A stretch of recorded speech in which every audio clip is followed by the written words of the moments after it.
Our next presenter is Danielle Minkus. She is a senior bird keeper at the Jacksonville Zoo. She will be talking about Texas specific for ratites. Danielle? Hello, everybody. Thank you guys for giving me the opportunity to talk about ratites and their enrichment.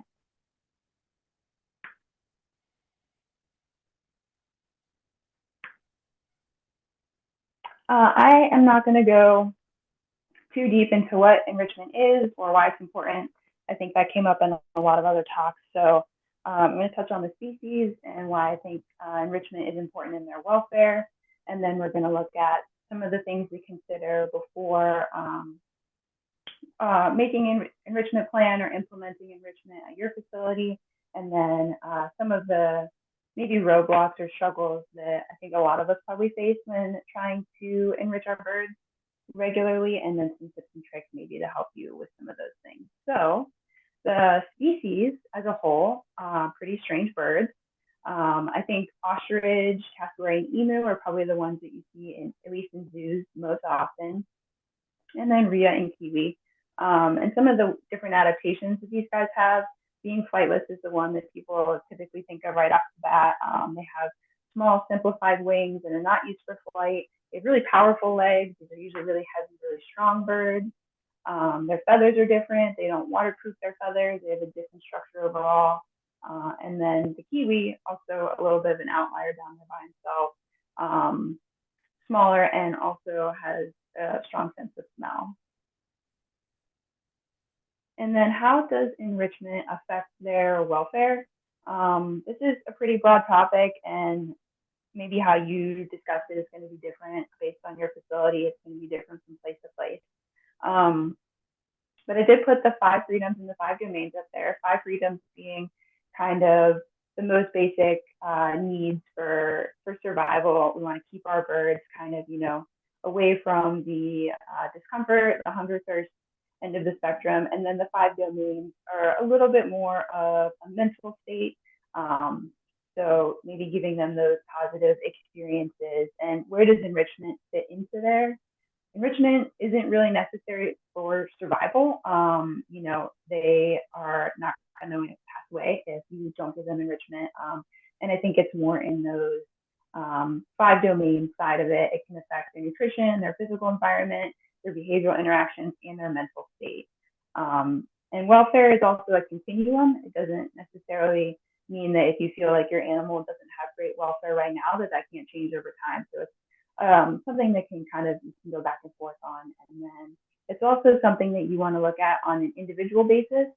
Sometimes with ratites, they are housed alone, and so that's easier to kind of mentally cue into. But if you are housing them together, you want to think of it on an individual basis for each of your birds.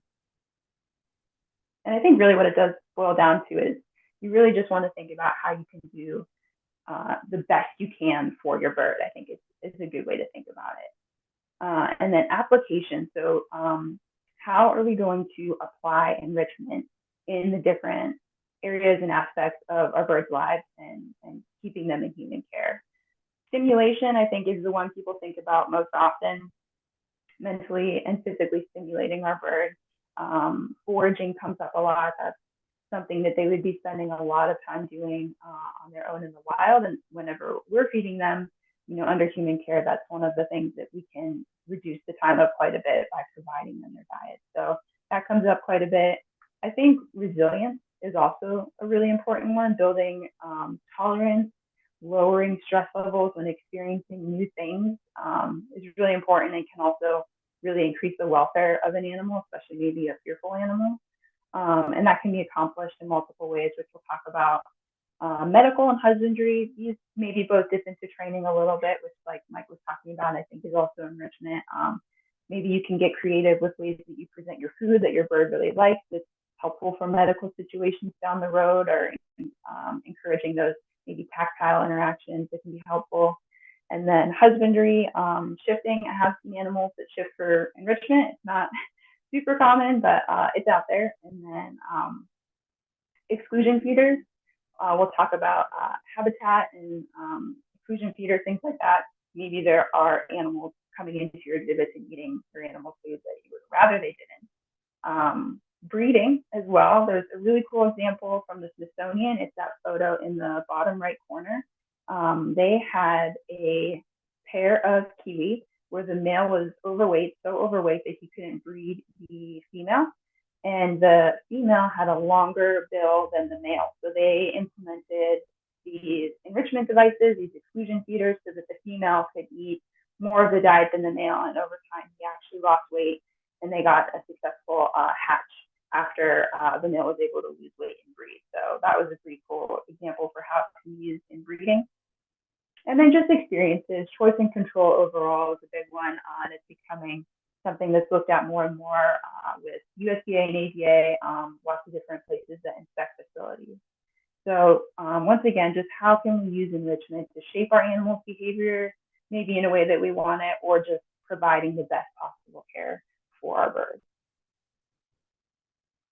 So just some things we're going to look at real quick whenever you have decided, we want to really dive into this enrichment plan, or we want to really up the ante. So we're going to look at goal-based enrichment, also concerns and considerations. In both of these categories, we're going to look at personal history, some natural history, safety, things like that. And then scheduling and documentation, that's going to be different based on your facility and what your needs are. Goal-based, this is something that I'm sure is going to come up quite a bit. I just threw some behaviors up there that you have probably seen your birds do. And so what you want to think about is, what do you want to see more out of your bird, or even what do you want to see less of? I think if you have that goal, that behavior that is your goal for goal-based enrichment, your enrichment is probably going to be more effective than just, choosing one thing every day of the week and throwing it out into their habitat. Foraging, I mentioned before, we do shorten the time of that significantly. So a lot of people like to do foraging, but then maybe what do you want to see less of? Maybe you want to see less jumping or kicking or pacing is a big one as well. So maybe if you can identify something you want to see less of, make a list of behaviors that you want to see more of instead, and just focus on maybe just one. We want to see less pacing. Well, let's include, try and induce more foraging and work from there. Species considerations, Mike talked a lot about natural history. I think that's pretty important. These birds are kind of outliers for a lot of different reasons. These are big, heavy birds with really strong legs and feet and weird feathers. The kiwi has a really good sense of smell. Nobody else really does. Their beaks are pretty weird. So the physical features are all something to kind of consider whenever you're thinking about the natural history, but also what needs are we trying to meet for this animal? What are the behaviors we want to include more of? What are some things we want to see less of? And I put habitat in there as well. Big, heavy birds, you probably have these guys in an open top exhibit. So maybe there are other things that are getting into your exhibit and making enriching hard. Maybe they share space with hookstock. There's a shared mixed species exhibit. So those are things to think about. And then social as well. Some of these birds are just fine being housed on their own. Breeding can mean different things in different seasons. Maybe you have a pair of emu or something like that. So social their social interactions and needs are something to think about as well. And then individual history, just like when you're thinking about welfare, you want to think about everything on an individual basis as well. I put intelligence on there. I think sometimes with ratites, it can be hard to get them interested in stuff, or they're maybe a little bit more fearful of it. So what needs can we meet on that individual level? Are they maybe seeking more or less stimulation or more or less social interactions? Do we have a really nervous bird that maybe we can work on building that confidence, building that resilience? Or somebody who's not really good at foraging, maybe we can help them become a better forager. And then I put on their medical history as well. If you have a medical issue for one of your birds that's going to restrict you in some way, or there are things maybe you should avoid because of a medical reason. Safety, another just quick thing we're going to go through. Obviously, you want to make sure you're using approved food items or just improved enrichment items in general. And that process might be different, how you get approval based on your facility. You want to make sure all of your items, including your food, is clean. So even if you get a big donation of some sort of food item, give it a good rinse. And then escape hazards. I really like using a lot of like big items to change the exhibit or how they might function in the exhibit, but just make sure you're not creating an escape hazard or keeper hazard. There have been times when I have put a large snag down and looked at it and thought, I'm definitely going to trip over that if I need to come in here and grab a bird for some reason. So just try and think ahead maybe and help yourself out as well. Make sure it's not a hazard for the bird or anyone who needs to enter that exhibit. These are big, strong birds. Is the thing that you're giving them something that could break and then create those sharp pieces? Is it something that's going to hold up against really strong birds? Does it have loops, staples, tape, sharp edges, just all the really basic things that you might think about as being a hazard? I will say I discovered a stapleless stapler. If anyone has ever heard of these, they're on Amazon, just a couple bucks, and it actually holds the paper together.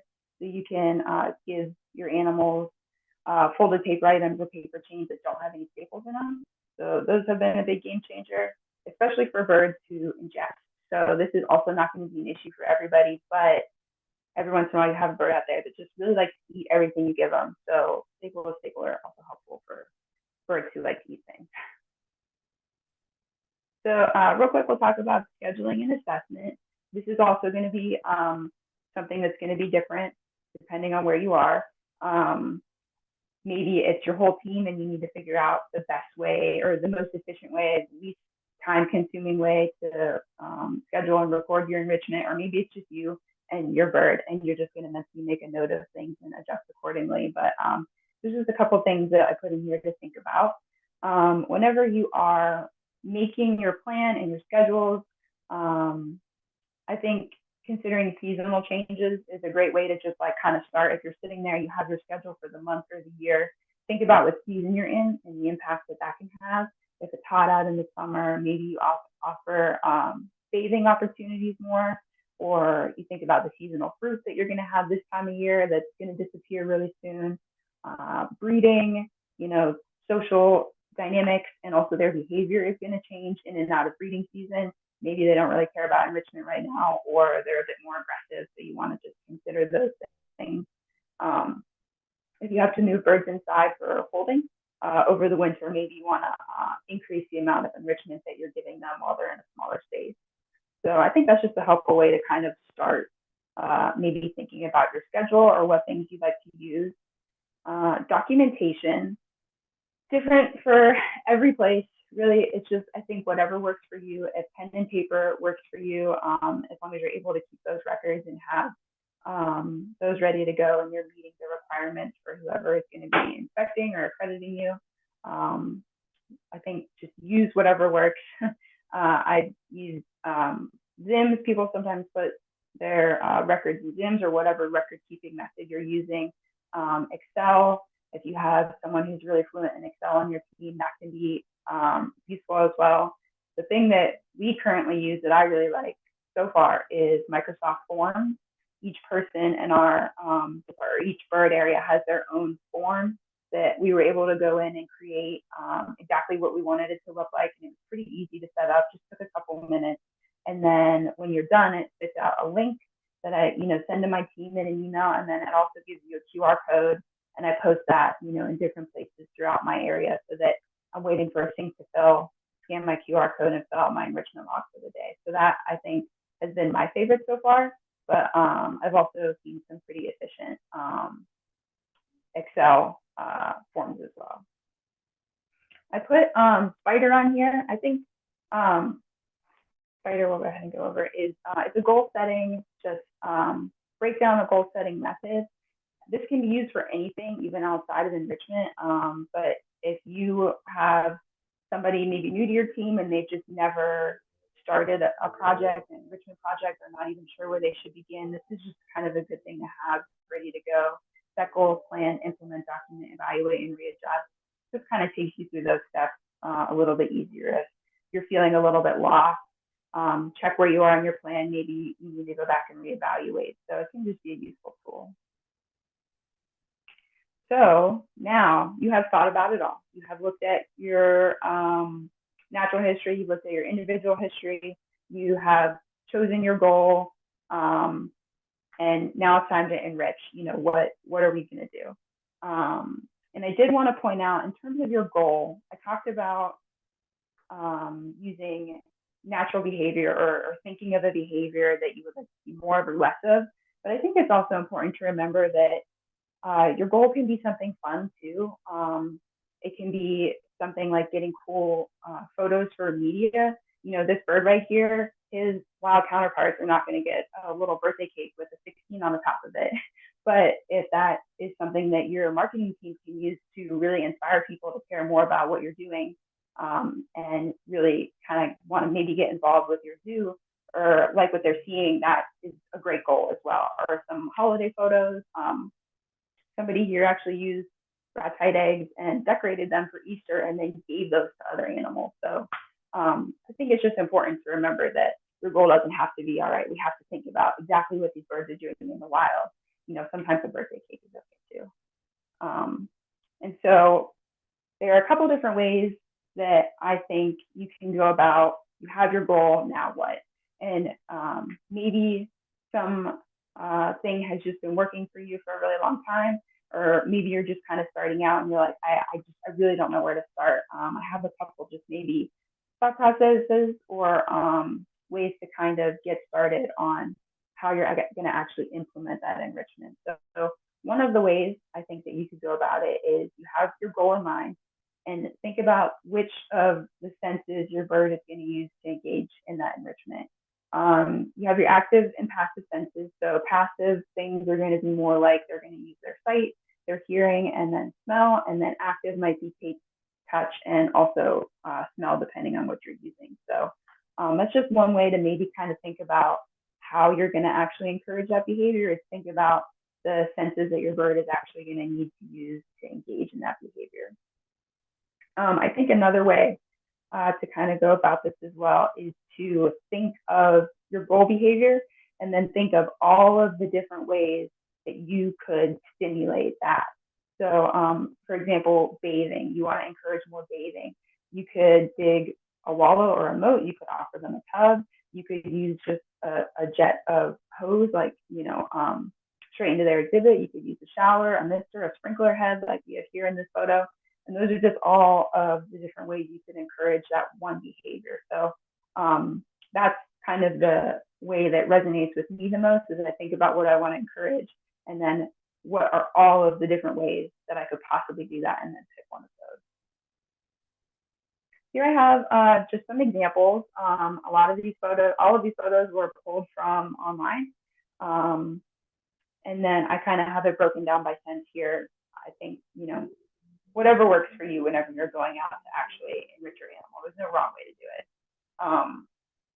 I think it's something that we forget a lot, that our enrichment doesn't have to be physically in the space with our bird, especially for sight and hearing. And a lot of times those are the things that are going to build resistance in your bird, especially you've got big scary machinery going by, you're setting up for an event and your bird is getting really stressed.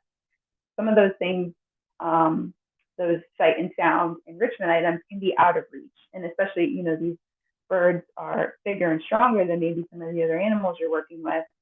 And there is that risk of you destroying the item. And maybe you made something really cool, you can place it outside the exhibit or up high enough out of reach. So it doesn't have to be always something that you are placing in there with the bird. I think sometimes we can get kind of caught up on that. I've also seen a lot more places are doing interactive things, encounters, taking their emus out for walks, bringing people over to feed cassowaries and stuff like that. And that's, if your facility has the capacity for that, that's awesome, because it is just another way of enriching their day, changing up their life, especially if you have the capacity to take them out of their exhibit and get them walking around the zoo. That's really cool. But that's not going to be something that everyone's able to do. So I just have some example photos on here that I thought were pretty cool, or things that are simple. They're not actually too difficult to implement, like some of those small toys with the little Photoshop parrot in there. Down in the bottom left-hand corner, those are actually rice paper balls that are used or colored with food coloring, and then when they dry, they hold their shape. But the rice paper is usually not an issue for ingestion or anything like that because it's digestible. Having in that next photo over the kind of bins of grass that you can manipulate, either just placing in your exhibit or putting up so they're vertical and then hiding things in that. It's just a different experience. The pool noodle thing, that's pretty fun. Maybe, especially if your bird is an ingester, you don't put that in the exhibit, but that can be sitting outside the exhibit, moving in the wind. So just some cool ideas that I have there. So I'm going to talk briefly about the hurdles. All of this sounds very lovely, I'm sure, but you're sitting there and you're thinking, I don't have enough time to even do the husbandry I need to do in my day, or like we just don't have the capacity for this, and other people are feeling those same things. So you're definitely not alone. This is a paper that I took quotes from. The study was done in Australia in 2022. They interviewed several different zoos and pulled together the most common hurdles when it came to enrichment use. Risk came up a lot, or fear. You have a bad experience with a bird and an enrichment item, and all of a sudden maybe we overreact and we remove that item from circulation from all of our animals. Aesthetics was another big one. A lot of people want the natural looking enrichment, which is becoming, I think, more and more common.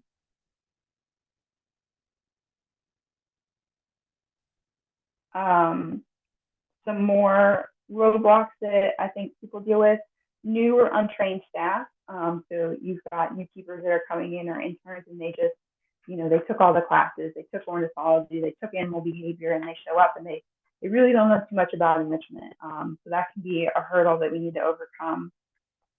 Time is always going to be a big one. Like I mentioned earlier, enrichment is not really necessary for survival. Your bird is not going to die typically if you don't enrich them.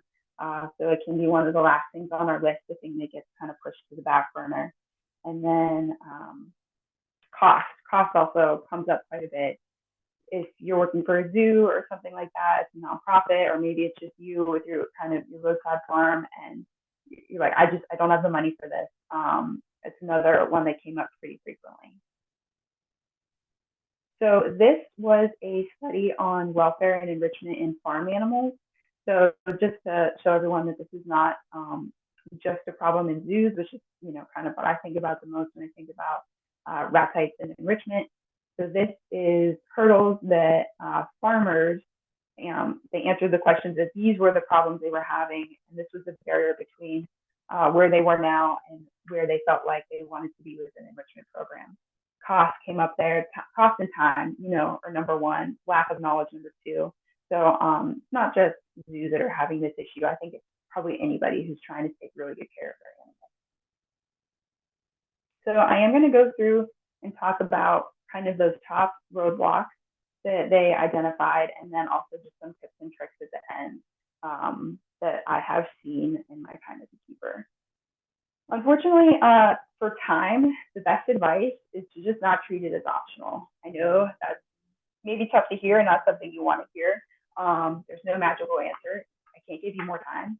But if someone were to tell you that now on your routine you have this extra yard and it's going to take you 15 minutes to clean it every day, it would suck, but you would figure it out, and you would have to work it into your day, and over time you would get faster and faster at it. So just really not treating it as optional. Does your yard need to be cleaned 100% every day? Can you skip and pull back on 5 minutes and use that 5 minutes for enrichment? Or preparing the day before. I found that really helpful when I first became keeper in charge of my own area. You have a lot going on. You get some really cool food enrichment at the end of the day. Everyone's already eaten. What am I going to do? I'm just going to put it by my diet in the fridge for the next day. So when I pick everything up and go, my enrichment is right there and ready for me the next day. Cost and money. Also a tricky one. I think one of the things that we can struggle with is just making assumptions. I have seen zoos or talked to coworkers who are like, oh, I have no money for enrichment. Well, did you ask? Maybe you have a budget for your whole department. Can you as a team talk about every year we're going to leave X amount of money for enrichment and we're not going to touch that except for enrichment? Or are there grants either within your facility or outside that you could to look at for getting money for maybe some of those big ticket items that you're not necessarily going to have the budget for to purchase every year. And can you get volunteers and interns involved? Volunteers typically love making enrichment, especially if they get to see the animals use it afterwards, and then maybe some of that money for those items can come out of the volunteer department. Sharing items or using items that are free and available for you. With a lot of the bigger items, our bird department, we don't have a lot of large jolly balls and things like that because we only have a couple really big birds. So we'll actually borrow them from the mammal department, let our birds use them and then disinfect them and give them back. We don't, as a zoo, need to have 100 different of the same jolly ball, throughout our institution. We can hopefully be able to share those items. Or your horticulture or grounds crew, if they're taking out a tree. Have you ever given your bird just like huge bits of tree or branches, things like that you can just kind of opportunistically grab? Or your facilities department, a lot of places have just like piles of leftover PVC, which can be really helpful in making some of your own tools and toys that you'd like to use for those guys. And also free items, fire hose. Usually once a year, firehouses have to go through and inspect all of their hose, and then they have to get rid of anything that doesn't meet their certification. And those, if you call ahead, they'll actually donate to you. So you can get a pretty decent amount of fire hose for free every year. Hose to Habitat has a lot of great free instructions on their website on how to build things for your animals out of that fire hose. Grocery stores, a lot of local grocery stores will also throw away a ton of food at the end of the day. So if you can maybe reach out to them and explain that you would love to take any donations. I've seen, places that will go and just get like several carts full of produce at the end of the day that was just going to be thrown away and use that for enrichment. And then onto aesthetics. It's going to be a tricky one. Maybe your facility is really strict about it, and that's going to be kind of tough to work around, but really I think it just is going to make you more creative. PVC wood is a really cool thing that I learned about and have actually used, where I would recommend Googling the instructions, or I can maybe post those somewhere for you guys. But you can actually make PVC look like natural wood. And I've actually used it, and it's crazy. I actually had a carpenter tell me it's crazy how much it looks like natural wood. So that's one, it's a really simple process, but one simple way to maybe make any of your PVC items look pretty natural. Can you paint your items? It's really, we feel like maybe as keepers, it's really silly that everything is going to have to look natural. But if you paint it green instead of, having a bright red something sitting in the exhibit, maybe that's like a nice compromise. And then if it's pretty extreme, if you're an ADA accredited place, you have somebody on your staff that's dedicated to wellness and welfare, or is there someone, maybe your manager or your supervisor, that you can talk to and explain how important you feel it is to be giving, these items to your bird, and that it really is impacting their welfare, that not being able to use these items or express these behaviors is impacting their welfare and their quality of life. Fear is also a tricky one. Maybe you have that bad experience where a bird gets pretty hurt from an item or something like that. And the only advice I really have there is maybe come together as a team.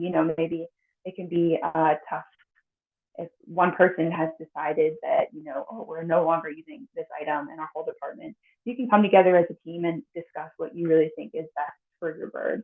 Maybe they don't need that one item. Maybe it's not that big of a deal. Maybe you can just play it safe. But if it's something that you feel is really affecting the quality of care for your animal as a whole, I think that should be a team discussion about how you can really just do the best you possibly can for the birds in your care. Education, having people who are uneducated or just don't really know how to get started with enrichment came up quite a bit.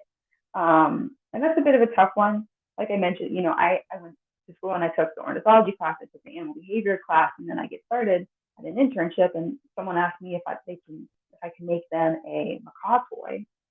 Like, yeah, I would love to, but I don't really know how to do that. So being able to educate our new keepers and our interns on this is what enrichment is, this is the purpose for it, this is how maybe you can get started. Here's your goal setting thing. I want you to, start an enrichment project and think about your goal and how you're going to accomplish that. So I think a lot of it should really come from keepers and staff whenever you're getting new people in and really explaining what enrichment means for your facility and for your birds and how it's going to improve the life of the birds that you have there. Online resources, like Mike was saying, just Googling it. Pinterest actually has a ton of really great enrichment boards. A lot of the photos that I had on the earlier slides were from Pinterest. Or Facebook, reaching out, things like that. I think the USDA putting this on is awesome. We have hundreds of people who are all on the same website today who are passionate about avian enrichment. So putting your questions out there or posting photos of something you made that you thought was really cool. I think now's the time to brag and kind of share that with other people. And then those are kind of discussing those roadblocks and barriers that I think we all kind of face on a daily basis. And then I'm just going to wrap it up with a couple, like the things that I've found maybe important over the years. I think location and approximation. So I think a lot of times with the Ratites, the bigger birds, they're fearful. They don't want to investigate new things. And so if you are taking this new item and you are putting it way over there where your bird does not like to hang out, you're probably going to be disappointed. So placing those new items, building that resiliency in a place that they like to hang out. Maybe it's near their food or near their barn. So using location, I think, is huge, and you can use that to your advantage. And then approximations. I had birds that it took me months to get them to just eat food near a piece of paper on the ground. And that was like a super exciting day. So don't be afraid to sort of train it or approximate it. A lot of times with natural enrichment, you don't have to teach them how to use it, and that's great. But if you've got this really cool toy that you think they're going to be really into, start slow, use those baby steps. Maybe it's further away and you bring it closer and eventually their food goes inside of it. But don't be afraid to work on that over time. Don't try not to be disappointed if they don't use this really awesome item in the first day. Be willing to kind of work on it and give them the time to get comfortable with it. Also, don't overthink it. We have 2 days worth of a lot of enrichment, awesome enrichment facts and ideas, but I think it's okay to kind of take a step back. Try not to feel overwhelmed by it. Try not to feel like you have to come up with this really awesome new puzzle feeder. Like, when was the last time you gave your bird just like a huge pile of dirt? Like, so many birds can just have a lot of fun with something that may seem counterintuitive or really simple. You have to rake out their yard. Maybe you rake their leaves into a really big pile and leave it in there until tomorrow and just see what they do with it. It doesn't have to be something super crazy. I think changing their environment or stimulating them in some way is better than nothing at all. So if it's something simple and easy, I think that's awesome.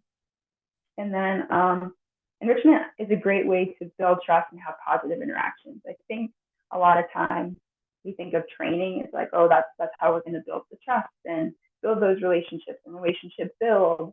And we like using the word relationship there a lot, but I think it also applies to enrichment. Those birds that I had to work so long with to be able to get them to just eat near a piece of paper on the ground, when they finally ate the food off of the piece of paper, it was just the best feeling. And it can seem really silly, but I think building that resiliency and having those interactions with your birds, it's a great way to build trust and also just have fun. Because at the end of the day, we're really here to take care of these birds and improve their lives and have a good time at our job. So I think that's important as well. And I think it's important that you are an awesome source of enrichment for the animals as well. Your interactions with them and how you care for them is also super important. So thank you to all of my awesome animal care professionals out there. And I'm happy to take any questions. Do you see a difference between the different types of Ratites in terms of what types of enrichment to choose from? The easy part of that answer is yes for the kiwi. They're quite a bit different. And, being nocturnal, it's also tough to choose those items.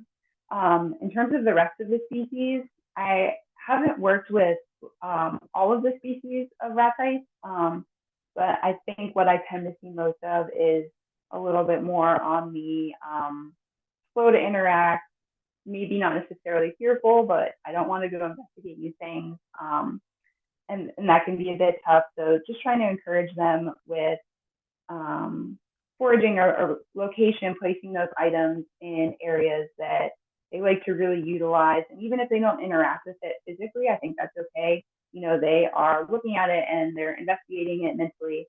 So just, I would say I see kind of a lot of similarities between the species of ratites that I've worked with. Okay, thank you. Next question. What are the most important risk factors to consider when providing enrichment to ratites? I'm not sure about most important. I think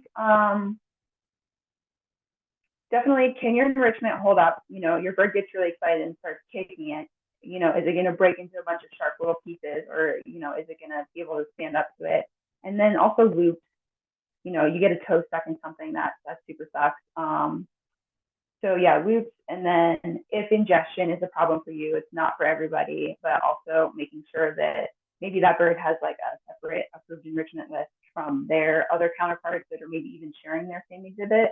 And you've gone over that with your vet, like, what are we safe with this bird eating? And maybe that's a bit of a smaller list than it is for other birds. Okay, thank you. Next question. Can you tell us the name of the device on Amazon that you were talking about to make paper chains? Yeah, I don't know what the brand is. There actually might be several brands, but it's a staple-less stapler. So it is a stapler without any staples in it. It just folds it all up nice and tight together. So if you search staple-less stapler on Amazon, I think they're like $8 or $9, and I use them all the time. Okay, thank you. Next question. Great tip on the Microsoft Forms. Do you have a template that you could share with us so we could adjust it for birds? I can share the one I've created. So like I mentioned, we have different bird areas in our department, in our zoo. And so each person has made a different form. So my form looks different than the other areas in my zoo, but I think that's the great part of it. You know, like I have it split up a certain way and other people have it split up a way that works better for them. And then you can include different questions in it. But I can definitely share the one that I've created for my area. Pretty simple, and it's fun because it shows you all the results in Excel, so you can go through and like look at everything in an Excel sheet, which is really nice. And then the fun part is it also shows you exactly how long it takes to fill out the form. So if someone says they don't have enough time, I can say, I know it takes me 45 seconds to fill this out, which is not a lot of time. Okay, thank you. Another one similar on resources. Could you link the study about roadblocks to enrichment for us to use? Yes. Let me write down everything I'm going to link. Yes, I can definitely do